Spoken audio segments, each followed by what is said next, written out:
Hello friends, आप सभी का स्वागत है विद्या वाटिका ऑनलाइन क्लासेस में। दोस्तों, आप लोग के लिए फर्स्ट लेक्चर जो हम रिकॉर्ड करने वाले हैं, जो प्रकाश के परावर्तन होने वाले हैं, जिसमें आप लोग को जो भी एनसीईआरटी के थ्रू जितना भी ऑब्जेक्टिव क्वेश्चन होगा, सभी चीज़ हम लाइन टू लाइन यहाँ पर आप लोग को 110% करवाएंगे। जो कि आप लोग के एग्जाम में अगर इस क्लास से अगर आप लोग का अगर कोई भी क्वेश्चन छूट जाता है तो फिर समझिए कि आपको जो भी जहाँ भी संस्थान में आप अगर पढ़ रहे हैं वहाँ से भी आपको कोई नहीं क्वेश्चन मिलेगा। इसलिए हम लोग यहाँ पर 110% के यहाँ गारंटी लेकर के जो क्लास होते हैं उसको आप लोग को डिलीवर करते हैं। तो जो भी क्लास यहाँ से आप लोग को ऑब्जेक्टिव के थ्रू आप लोग को जो भी मतलब मॉडल पेपर भी जब तक पूरे क्लास जब तक पूरा ऑब्जेक्टिव पर पूरा खत्म नहीं हो जाएगा तब तक हम लोग मॉडल पेपर को नहीं चालू करते हैं। तो आज से जो है यहाँ पर ये क्लास का समझिए शुभारंभ होने वाला है। तो सबसे जो फर्स्ट क्लास है फिजिक्स का, साइंस में प्रकाश का परावर्तन, उसमें भी दोस्तों जितना भी ऑब्जेक्टिव रहेगा आप एनसीईआरटी उठाकर भी आप देख सकते हैं, हर एक लाइन टू लाइन आपको मिल जाएगा। उसी से दोस्तों आज डिस्कशन करने वाले। तो वीडियो को आप लोग अच्छा से थोड़ा रिमेंबर करते हुए चलनेगा, उसमें कोई डाउट नहीं है। इसके बाद इस क्लास को आप लोग को जितना भी फ्रेंड सर्कल है उसको भी सबसे पहले शेयर कर दीजिएगा, ताकि उसको भी नया क्लास है उसको भी इन्फॉर्मेशन पढ़ना चाहिए, ठीक है। और इस क्लास का जो पीडीएफ है आपको कहाँ मिलेगा? टेलीग्राम चैनल पर। कहाँ मिलेगा? टेलीग्राम पर मिल जाएगा। उसका लिंक आपको वीडियो के डिस्क्रिप्शन में सभी चीज मिल जाएगा, ठीक है। नहीं, अगर आप लोग और भी अगर सोशल मीडिया से जुड़ना चाहते हैं व्हाट्सएप चैनल से, तो उसका भी लिंक आपको मिल जाएगा। सभी सोशल मीडिया प्लेटफॉर्म का लिंक वहां पर मिल जाएगा, लेकिन क्लास का पीपीटी आपको वहां से डाउनलोड करके आप रख सकते हैं। तो चलिए दोस्त चालू करते हैं। आप लोग के लिए सबसे फर्स्ट लेक्चर आज जो रिकॉर्ड करने वाले हैं प्रकाश का परावर्तन। तो दोस्तों, अगर आप लोग को क्लास अगर अच्छा लगे तो चैनल को सब्सक्राइब जरूर कीजिएगा, जिससे और भी ज़्यादा मोटिवेशन मिलेगा हम लोग को। और जितने भी टीचर का जो भी ग्रुप है, जैसे कि हम स्पेशली यहाँ पर साइंस पढ़ाएंगे, ठीक है। और एक सर और है, ठीक है, कृष्ण सर, जो आप लोग को मैथ का थोड़ा दिन के बाद जो है चालू करें, 1 या 2 क्लास के बाद लेक्चर यहाँ पर आना चालू हो जाएगा। उसी तरीका से जो है और भी टीचर लोग आएंगे धीरे धीरे, जो कि आप लोग को इंट्रोडक्शन करवाते चलेंगे। तो चलिए दोस्तों, सबसे पहले यहाँ पर फर्स्ट क्वेश्चन की बात करते हैं। जैसे कि आप देख सकते हैं फर्स्ट क्वेश्चन बहुत ही अच्छा क्वेश्चन है, जिसमें आप लोग को बताया गया है प्रकाश हमेशा कैसे गमन करते हैं, ठीक है। प्रकाश हमेशा कैसे गमन करते हैं, ये क्वेश्चन बहुत ही इंपॉर्टेंट क्वेश्चन है। और जैसे कि एनसीईआरटी अगर आप उठाएंगे उसमें से सबसे पहले ये क्वेश्चन है।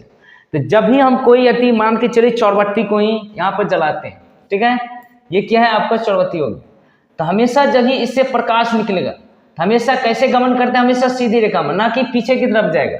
तो प्रकाश हमेशा कौन सी दिशा में गमन करते हैं? सीधी रेखा में, ठीक है दोस्तों। इसको दोस्तों आप लोग ऑप्शन नंबर इसका बी हो जाएगा। नहीं तो आप लोग को दोस्तों एक चीज और बता दें, अगर सबसे पहले आप लोग यहाँ पर क्वेश्चन देख लीजिए, इसके बाद वीडियो को पॉज कीजिए। अगर जो भी इसका जैसे फर्स्ट का आंसर बी होगा तो आप कमेंट सेक्शन में हमको बता सकते हैं। जो भी कमेंट सेक्शन में अगर आप लोगों को कहीं डॉट भी होगा तो कमेंट में भी आप हमको बोल सकते हैं, ठीक है। तो कमेंट सेक्शन में सबसे पहले आंसर लिखिए, इसके बाद इसका आंसर देखना है आप लोग को, ठीक है। ये नहीं समझ जाएगा कि सर बहुत ही बेसिक क्वेश्चन करवा रहे। बेसिक क्वेश्चन का मतलब ये हुआ कि जो स्टार्टिंग है एकदम जीरो से लेकर के आप लोग को हीरो तक लेकर जाएंगे, ठीक है।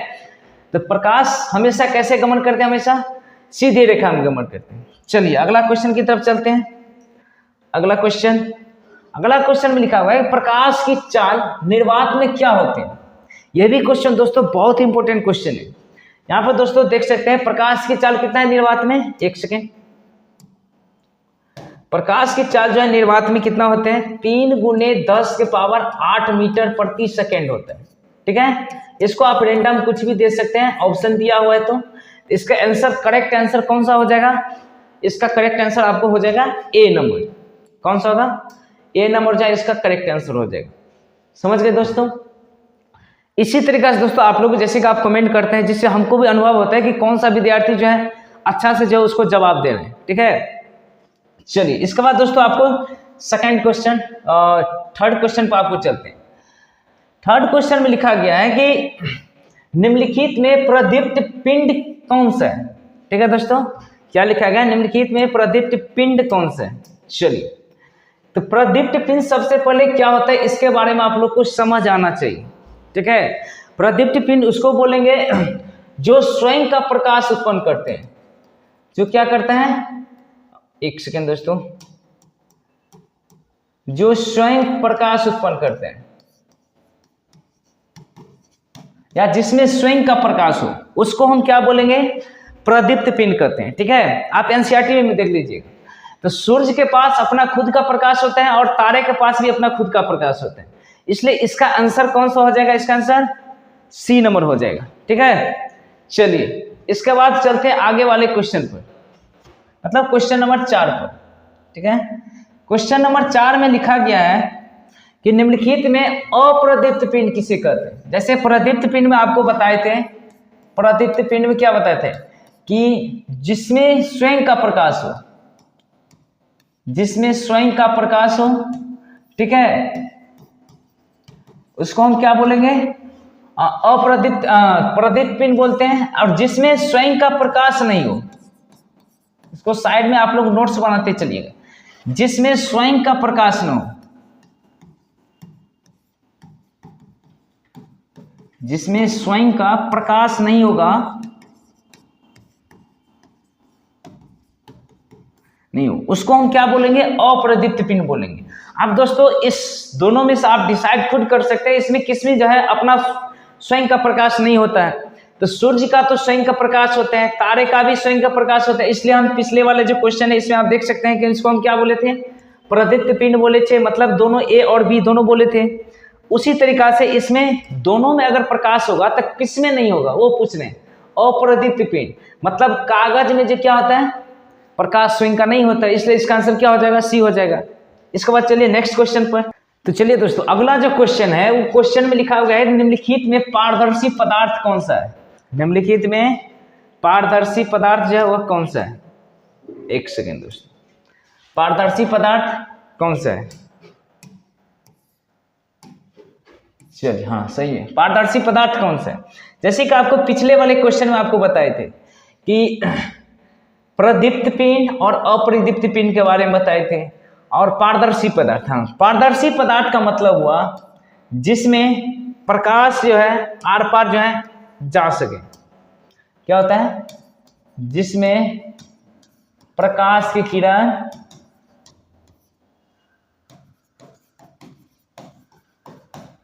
आर पार जा सके,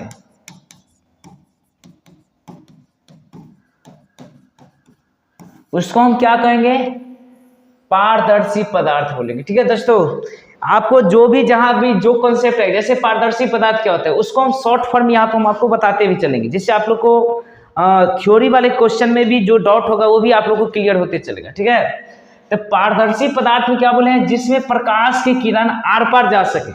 तो लकड़ी में प्रकाश की किरण आर पार जाएगा, नहीं जाएगा, तो इसका ऑप्शन ही क्या हो गया, गलत हो गया। उसी तरह से कागज में आर पार जाएगा, नहीं जाएगा, इसका आंसर क्या हो जाएगा, स्वच्छ जल, मतलब इसका आंसर ए नंबर हो जाएगा। ठीक है, अगला क्वेश्चन की तरफ चलते हैं।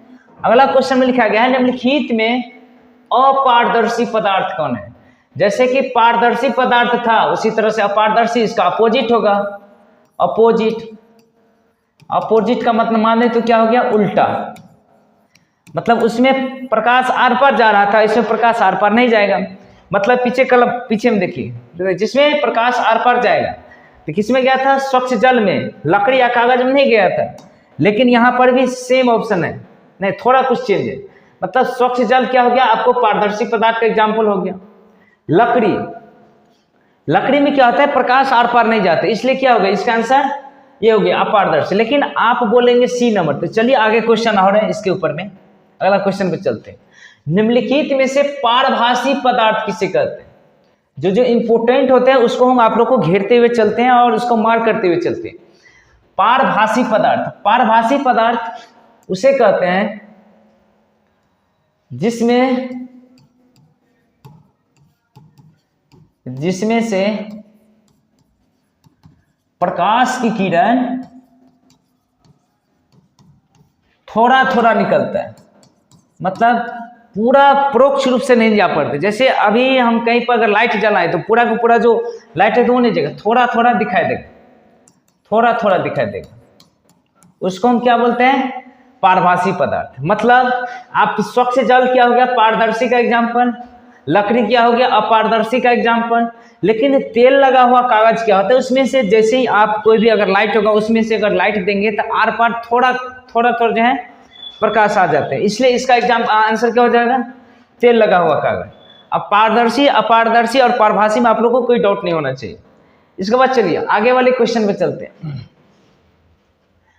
प्रकाश की किरणें का किसी समतल या चिकने सतह से टकराकर पुनः उसी माध्यम में लौट जाने की क्रिया को क्या कहते हैं? बहुत ही दोस्तों मस्त क्वेश्चन है। ठीक है, प्रकाश के किसी किरणों का किसी समतल सतह, मान के चलिए ये क्या है, एक समतल सतह है। ठीक है दोस्तों, ये क्या है, एक समतल सतह। जब प्रकाश के किरण इस पर आते हैं, इसके सतह पर आते हैं, तो फिर ये क्या आते हैं, मुड़ जाते हैं, मतलब परावर्तन हो जाते हैं। तो इस कंडीशन को हम क्या बोलते हैं? इस कंडीशन को हम क्या बोलेंगे? तो दोस्तों इसको क्या बोलते हैं? प्रकाश का परावर्तन बोलते हैं। ठीक है, अपवर्तन में क्या चीज होता है कि जब प्रकाश के किरण आता है तो पूरे प्रकाश के किरण को विचलन कर देते हैं, इधर से उधर एक जगह नहीं रहने देते हैं। ठीक है, इसलिए उसको प्रकाश का अपवर्तन करते हैं। लेकिन अभी हमको जो क्वेश्चन था उसका आंसर क्या हो जाएगा? प्रकाश का परावर्तन हो जाएगा। ठीक है, इस पर एक अभिलंब भी होता है। अगला क्वेश्चन की तरफ चलते हैं। प्रकाश के परावर्तन के कितने नियम होते हैं? ठीक है दोस्तों, ये जो अभी आप लोगों को पीछे में बताया है, ठीक है, इसमें कितना नियम होता है इसका? ठीक है, तो इसका नियम कितना होता है? तो टोटल 2 नियम होते हैं। ठीक है, कितना नियम होता है? 2 नियम होते हैं। इसके बाद चलिए अगला क्वेश्चन की तरफ चलते हैं। एक सेकेंड, हाँ, अगला क्वेश्चन की तरफ चलते हैं। अगला क्वेश्चन लिखा गया है कि किसी वस्तु से निकलते हुए प्रकाश की किरणें परावर्तन या अपवर्तन के बाद जिस बिंदु पर कटती है या कटती हुई प्रतीत होती है, वो क्या कहलाता है? मतलब किसी वस्तु से निकलते हुए प्रकाश की किरणें परावर्तन या अपवर्तन के बाद जिस बिंदु पर कटती है या कटती हुई प्रतीत होती है, उसको हम क्या बोलेंगे? ठीक है, ये भी दोस्तों थोड़ा आप लोग को कट के दिखाई देता होगा, एक सेकेंड।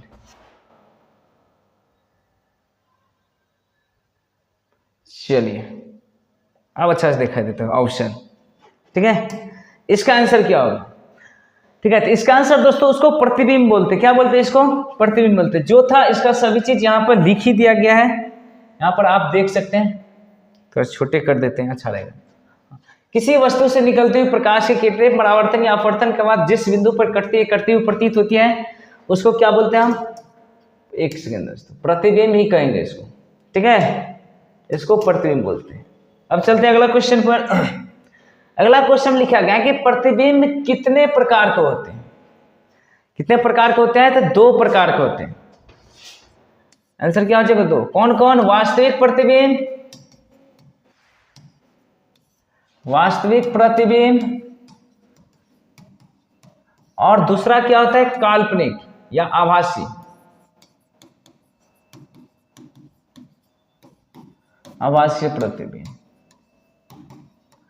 ठीक है दोस्तों, कितना प्रकार का होता है? 2 प्रकार के होते हैं। चलिए अगला क्वेश्चन की तरफ चलते हैं। अगला क्वेश्चन में दिया हुआ है कि वास्तविक प्रतिबिंब में बना, ये क्या होगा दोस्तों? हुआ प्रतिबिंब होगा। थोड़ा बाय मिस्टेक है प्रिंटिंग में, टाइपिंग में। वास्तविक प्रतिबिंब में बना हुआ प्रतिबिंब कैसा होता है? ठीक है दोस्तों, वास्तविक प्रतिबिंब में बना, एक सेकेंड, वास्तविक प्रतिबिंब में बना हुआ प्रतिबिंब कैसा होता है? ठीक है दोस्तों, इसका आंसर क्या हो जाएगा? जब ये दोस्तों वास्तविक प्रतिबिंब में जब प्रतिबिंब बनेगा तो हमेशा क्या होता है? उल्टा होता है। क्या होगा दोस्तों? उल्टा हो जाता है। चलिए इसका आंसर क्या हो जाएगा? एक सेकेंड, क्या होगा? उल्टा हो जाता है। ठीक है, अगला क्वेश्चन पर चलते हैं। अगला क्वेश्चन लिखा गया है काल्पनिक प्रतिबिंब में बना हुआ प्रतिबिंब कैसा होता है? ठीक है, काल्पनिक प्रतिबिंब में बना हुआ प्रतिबिंब कैसा होता है? ये भी बहुत ही इंपॉर्टेंट क्वेश्चन है। ठीक है, तो इसका आंसर आपको कैसा होगा? जैसे वास्तविक प्रतिबिंब में था उल्टा, तो इसका क्या हो जाएगा? सीधा, क्योंकि इसका दूसरा पार्ट है। एक सेकेंड, एक सेकेंड, एक सेकेंड। चलिए कैसा हो जाएगा? सीधा हो जाएगा। ठीक है, अगला पॉइंट पे चलते हैं। अगला क्वेश्चन, वास्तविक प्रतिबिंब में वस्तु का प्रतिबिंब कहाँ बनता है? ये भी बहुत ही इंपॉर्टेंट क्वेश्चन है और लगभग कितना बार पूछा भी गया है। वास्तविक प्रतिबिंब द्वारा हाँ, वास्तविक प्रतिबिंब में जो वस्तु का प्रतिबिंब बनेगा वह कहाँ बनता है, ठीक है दोस्तों, तो वह कहाँ बनेगा, आपको दर्पण के आगे बनता है। कहाँ बनता है, दर्पण के आगे बनता है, या कहीं कहीं आपको सामने में भी लिखा जाता है। तो इसका आंसर क्या हो जाएगा, बी आंसर हो जाएगा, ठीक है। इसके बाद अगला क्वेश्चन चलते हैं। अगला क्वेश्चन लिखा गया है कि काल्पनिक प्रतिबिंब में वस्तु का प्रतिबिंब कहाँ पर बनता है, ठीक है। जैसे कि वास्तविक प्रतिबिंब में आपको क्या बताए थे कि दर्पण के आगे बनेगा या सामने में बनेगा, तो काल्पनिक में इसका क्या होता है, उल्टा हो जाता है। कहाँ बनेगा, दर्पण के पीछे बनता है, ठीक है दोस्तों। कहाँ बनेगा, दर्पण के हमेशा पीछे बनता है, ठीक है। चलिए आगे क्वेश्चन पर चलते हैं। अगला क्वेश्चन में दिया गया है निम्नलिखित में से किसे पर्दे पर उतारा जाता है। यह भी बहुत ही इंपॉर्टेंट क्वेश्चन है। निम्नलिखित में किसे जो है पर्दे पर उतारा जाता है। तो वास्तविक और काल्पनिक प्रतिबिंब में आप लोगों को अगर अंतर पता होगा तो आप लोग इसको लिख सकते हैं, ठीक है। नहीं तो जो लॉन्ग अगर सब्जेक्टिव वाला अगर लेक्चर रिकॉर्ड होगा उसमें बहुत ही अच्छा से इसको हम बता दें, ठीक है। वास्तविक प्रतिबिंब और काल्पनिक प्रतिबिंब अंतर, इसमें अभी क्वेश्चन दिया हुआ है निम्नलिखित में किसे पर्दे पर उतारा जाता है। तो इसका आंसर हो जाएगा आपको वास्तविक प्रतिबिंब को, और काल्पनिक प्रतिबिंब को पर्दे पर उतारा नहीं जाता है, ठीक है। इसके बाद दोस्तों अगला क्वेश्चन पर चलते हैं। अगला क्वेश्चन लिखा गया है निम्नलिखित में से किसे पर्दे पर उतारा नहीं जाता है, किसको, काल्पनिक प्रतिबिंब को। इसका आंसर आप डायरेक्ट मार सकते हैं, ठीक है। इसके बाद अगला क्वेश्चन चलते हैं। अगला क्वेश्चन में आप लोगों को लिखा हुआ है कि जिसका एक सिरा रजतीत होता है उसे हम क्या कहते हैं, उसे हम क्या कहते हैं, जिसका एक सिरा रजतीत होगा उसको हम क्या बोलेंगे, दर्पण होते हैं। क्या बोलेंगे, दर्पण। दर्पण दो तरह के होते हैं, एक उत्तल और अवतल दर्पण और उत्तल दर्पण। यहाँ भी क्वेश्चन भी आ गया, दर्पण कितने प्रकार के होते हैं। तो इसका आंसर क्या हो जाएगा, दो प्रकार के, एक होता है समतल दर्पण और गोलीय दर्पण होता है, ठीक है। थोड़ा बाय मिस्टेक हो गया था। चलिए अगला क्वेश्चन पर चलते हैं। अगला क्वेश्चन लिखा गया है कि गोलीय दर्पण कितने प्रकार के होते हैं। ये भी दोस्तों दो प्रकार का होता है, लेकिन जो आपको पीछे बताए थे उत्तल और अवतल, उत्तल दर्पण और अवतल दर्पण, ठीक है दोस्तों। तो ये जो है उत्तल अवतल गोलीय दर्पण का पार्ट हो जाते हैं, समझ गए। इसके बाद चलिए अगला क्वेश्चन पर चलते हैं। क्वेश्चन नंबर 21 देखते हैं, ठीक है। निम्नलिखित में से कौन सा दर्पण का परावर्तक सतह धंसा होता है, ठीक है दोस्तों। कौन सा दर्पण का परावर्तक सतह धंसा होता है। दोस्तों आपको बता दें आपके नॉलेज के लिए, गोलीय दर्पण, एक सेकेंड यहां पर दोस्तों आपको बता दें, गोलीय दर्पण, गोलीय दर्पण कितना प्रकार का होगा, दो प्रकार के, एक होता है उत्तल और एक होता है अवतल दर्पण, ठीक है। उत्तल का जो सिरा होता है बोलता है निम्नलिखित में से कौन सा दर्पण का परावर्तक सतह धंसा होता है, ठीक है। तो किसका हो जाएगा, इसका उत्तल का। इसका क्या होता है, धंसा होता है, इसका धंसा होगा, इसका उभरा होगा, ठीक है दोस्तों। ये दोस्तों आप लोग शॉर्ट में कहीं पर अगर नोट्स बनाना चाहते हैं तो नोट्स भी बना सकते हैं, ठीक। चलिए तो क्या हो जाएगा इसका आंसर, ए नंबर हो जाएगा इसका आंसर, एकदम करेक्ट। चलिए इसके बाद अगला क्वेश्चन देखते हैं। अगला क्वेश्चन लिखा है निम्नलिखित में से कौन सा दर्पण का परावर्तक सतह उभरा होता है। तो अवतल का पीछे ही आपको बताएं, अब ये इसका होगा अवतल दर्पण का, ठीक है। थोड़ा पेन को थोड़ा मोटा कर लिया जाए जिससे आप लोग को और भी अच्छा से पता चले, किसका होता है, अवतल का। इसके बाद अगला क्वेश्चन चलते हैं। क्वेश्चन नंबर 23, निम्नलिखित में से किसका फोकस दूरी धनात्मक होता है। बहुत ही इंपॉर्टेंट क्वेश्चन है। निम्नलिखित में से किसका फोकस दूरी धनात्मक होते हैं। तो दोस्तों आपको बता दें, फोकस दूरी उत्तल दर्पण का धनात्मक होते हैं और अवतल दर्पण का ऋणात्मक होते हैं, ठीक है। इसका धनात्मक होगा और इसका क्या होता है, ऋणात्मक होता है, ठीक है। तो उत्तल दर्पण का क्या होता है, फोकस दूरी धनात्मक होते हैं और अवतल दर्पण का ऋणात्मक होते हैं। इसके बाद अगला क्वेश्चन की तरफ चलते हैं। अगला क्वेश्चन में लिखा गया है निम्नलिखित में से किसका फोकस दूरी ऋणात्मक होते हैं। तो आप यहां पर भी बोल सकते हैं अवतल दर्पण का, जो पीछे में आप लोग को बताया है। अगला क्वेश्चन चलते हैं। अगला क्वेश्चन लिखा गया है किसी दर्पण के मध्य बिंदु को दर्पण का क्या कहलाता है। किसी दर्पण के मध्य बिंदु को, दर्पण को हम क्या बोलेंगे, ठीक है, उसको हम क्या बोलते हैं, ध्रुव बोलते हैं। पूरा सटीक आपको एनसीईआरटी में भी आपको मिल जाएगा। क्या होता है, ध्रुव को हम किससे सूचित करते हैं, कैपिटल पी से। ठीक है दोस्तों, अगला क्वेश्चन चलते हैं। अगला क्वेश्चन लिखा है ध्रुव को किससे सूचित किया जाता है। इसका आंसर क्या हो जाएगा, पी से, जो कि आपको पीछे भी बताया। तो हो जाएगा इसका आंसर ए हो जाएगा। इसके बाद अगला क्वेश्चन पर चलते हैं। अगला क्वेश्चन लिखा गया है कि मुख्य फोकस को किससे सूचित किया जाता है। मुख्य फोकस को किससे सूचित किया जाता है, तो मुख्य फोकस को दोस्तों कैपिटल एफ से सूचित किया जाता है। तो इसका आंसर क्या हो जाएगा, बी हो जाएगा। ठीक है, इसके बाद अगला क्वेश्चन चलते हैं। दर्पण के ध्रुव और मुख्य फोकस के दूरी को क्या कहते हैं। बहुत ही इंपॉर्टेंट क्वेश्चन है। दर्पण के ध्रुव और मुख्य फोकस के, दर्पण के ध्रुव और मुख्य फोकस के बीच की दूरी को क्या कहते हैं। ठीक है दोस्तों, इसको हम क्या बोलेंगे, फोकस दूरी बोलते हैं उसको क्या बोलते हैं, फोकस दूरी। ठीक है, तो थोड़ा बीच में थोड़ा डिस्टरबेंस भी आ जाता है क्योंकि साइड में जो है लाइट सबका बहुत ही ज़्यादा कनेक्शन है, तो थोड़ा उसको फ्लिंकरिंग थोड़ा देखना पड़ता है क्योंकि फर्स्ट क्लास है। इसलिए दोस्तों आप लोगों को बता दें कि फर्स्ट क्लास है। अगर आप लोगों को क्लास अगर अच्छा लग रहा होगा, जो भी इसमें त्रुटियां होगा वो सेकंड क्लास में सभी चीज़ रैप अप करके ही आप लोग के लिए रिकॉर्ड किया जाएगा। ठीक है, क्योंकि फर्स्ट क्लास में थोड़ा बहुत परेशानी हो जाता है, बराबर परेशानी होता है। इसलिए इसको थोड़ा इग्नोर करके आप जो क्वेश्चन है वो क्वेश्चन को थोड़ा ध्यान दीजिएगा। फर्स्ट क्लास में टोटली आपको ओनली 30 क्वेश्चन ही लेकर के आए थे। अब मैक्सिमम दोस्तों आप लोग के लिए 30 क्वेश्चन से एवरेज ही लेकर के आएंगे, जिससे कि लेक्चर का ड्यूरेशन भी ज़्यादा नहीं हो, आप लोग को बर्डन भी ज़्यादा फील नहीं हो।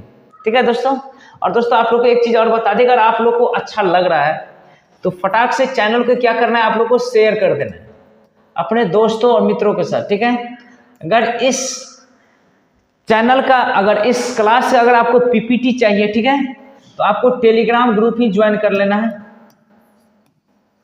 टेलीग्राम ग्रुप ज्वाइन कर लेना है और वहां से आप इस क्लास का जो है पीपीटी आपको पीडीएफ फॉर्म में वहां पर मिल जाएगा। इसके बाद दोस्तों यहाँ पर आप लोग के सुविधा के जितना भी एग्जाम का अपडेट होता है सभी चीज वहां पर व्हाट्सएप चैनल पर अपलोड किया जाता है। व्हाट्सएप चैनल पर क्या होता है, अपडेट किया जाता है। ठीक है, उसका भी लिंक आपको वीडियो के डिस्क्रिप्शन में मिल जाएगा। ठीक है, और लास्ट में आप लोग को क्या करना है, सब्सक्राइब कर देना है चैनल को, जिससे क्या होगा और भी इंपॉर्टेंट आप लोग के लिए क्लास को रिकॉर्ड किया जाएगा। उसी के साथ इस क्वेश्चन के आंसर हम करते हैं। इसका आंसर क्या हो जाएगा, फोकस दूरी। इसके बाद अगला क्वेश्चन और इस क्लास का लास्ट क्वेश्चन फर्स्ट लेक्चर का है। ठीक है, गोलीय दर्पण को किससे सूचित किया जाता है। गोलीय दर्पण को किससे सूचित किया जाता है। ये क्वेश्चन दोस्तों आपको बाय मिसप्रिंट लिया गया है। ठीक है, मिसप्रिंट है ये क्वेश्चन। ये क्वेश्चन ही दोस्तों आप लोगों को गलत है। ठीक है, चलिए ये जो दोस्तों आप लोग को क्लास था यहीं पर आप लोग को जो है एंड हो गया है। ठीक है, लेकिन आप लोग को बता दें जो भी चीज़ आप लोग को इन्फॉर्मेशन बताया है सभी चीज़ आप लोग जो है वहाँ पर जाके, जैसे टेलीग्राम हुआ, इसको आप लोग जो है क्या करना है, ज्वाइन हो जाना है। एक सेकेंड, टेलीग्राम पे ही आप लोग को क्या करना है, ज्वाइन हो जाना है। इसके बाद व्हाट्सएप चैनल पर आप लोग को ज्वाइन हो जाना है, जिससे जितना भी इंपॉर्टेंट होगा उसका नोटिफिकेशन जाता रहेगा। और चैनल को लास्ट में सब्सक्राइब भी करके ही जाना है। ठीक है, जिससे और भी अच्छा आप लोग के लिए बिल्कुल फ्री में यहाँ पर क्लास आप लोग के लिए इंपॉर्टेंट रिकॉर्ड किया जाता है। तो चलिए दोस्त, कैसा लगा आपका फर्स्ट क्लास, मेरा जो फर्स्ट क्लास था, कमेंट सेक्शन में जरूर बताइएगा। मिलते हैं कोई अगले लेक्चर में और इसी का सेकंड पार्ट लेकर के, इससे जो आगे बच गया है प्रकाश के परावर्तन में, उसको डिटेल के साथ उसमें और भी अच्छा से उसमें रैप अप करेंगे आप लोग के साथ कंसेप्ट को। तो यहीं पर दोस्तों इस लेक्चर को खत्म करते हैं। जय हिंद दोस्तों।